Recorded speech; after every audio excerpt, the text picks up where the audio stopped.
गोवर्धन पूजा में गोधन यानी गायों की पूजा की जाती है। शास्त्रों में बताया गया है कि गाय उसी प्रकार पवित्र होती जैसे नदियों में गंगा। गाय को देवी लक्ष्मी का स्वरूप भी कहा गया है।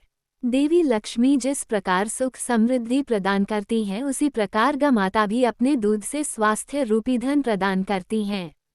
इनका बछड़ा खेतों में अनाज उगाता है। इस तरह गौ संपूर्ण मानव जाति के लिए पूजनीय और आदरणीय है। गौ के प्रति श्रद्धा प्रकट करने के लिए ही कार्तिक शुक्ल पक्ष प्रतिपदा के दिन गोवर्धन की पूजा की जाती है और इसके प्रतीक के रूप में गाय की पूजा की जाती है।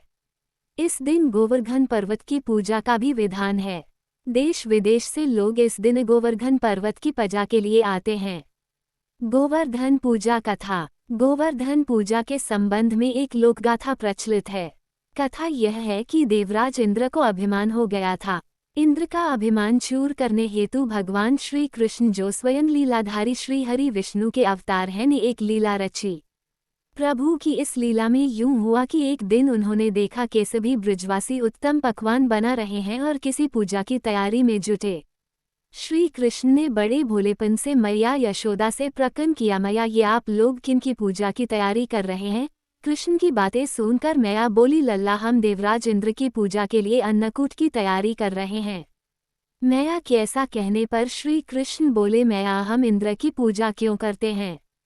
मैया ने कहा, वह वर्षा करते हैं जिससे अन्न की पैदावार होती है, उनसे हमारी गायों को चारा मिलता है।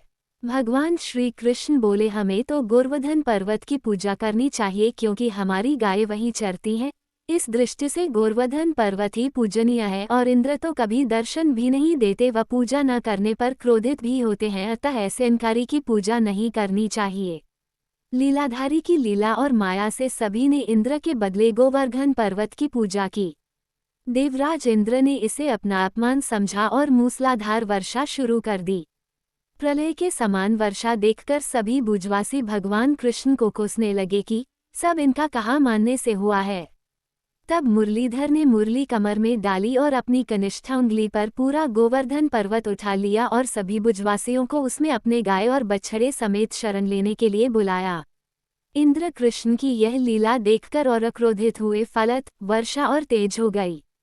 इंद्र का मानमर्दन के लिए तब श्री कृष्ण ने सुदर्शन चक्र से कहा कि आप पर्वत के अस्खा पर रहकर वर्षा की गति को नियंत्रित करें, और शेषनाग से कहा, आप मेड़ बनाकर पानी को पर्वत की ओर आने से रोकें। इंद्र लगातार 7 दिन तक मूसलाधार वर्षा करते रहे। तब उन्हें एहसास हुआ कि उनका मुकाबला करने वाला कोई आम मनुष्य नहीं हो सकता, अतः वे ब्रह्मा जी के पास पहुंचे और सब वृतांत कह सुनाया।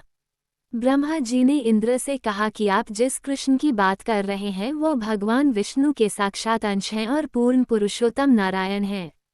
ब्रह्मा जी के मुख से ये सुनकर इंद्र अत्यंत लज्जित हुए और श्री कृष्ण से कहा कि प्रभु, मैं आपको पहचान न सका, इसलिए अहंकारवश भूल कर बैठा। आप दयालु हैं और कृपालु भी, इसलिए मेरी भूल क्षमा करें। इसके पश्चात देवराज इंद्र ने मुरलीधर की पूजा कर उन्हें भोग लगाया। गोवर्धन पूजा विधि। इस पौराणिक घटना के बाद से ही गोवर्धन पूजा की जाने लगी। ब्रजवासी इस दिन गोवर्धन पर्वत की पूजा करते हैं। गाय बैल को इस दिन स्नान कराकर उन्हें रंग लगाया है व उनके गले में नई रस्सी डाली जाती है।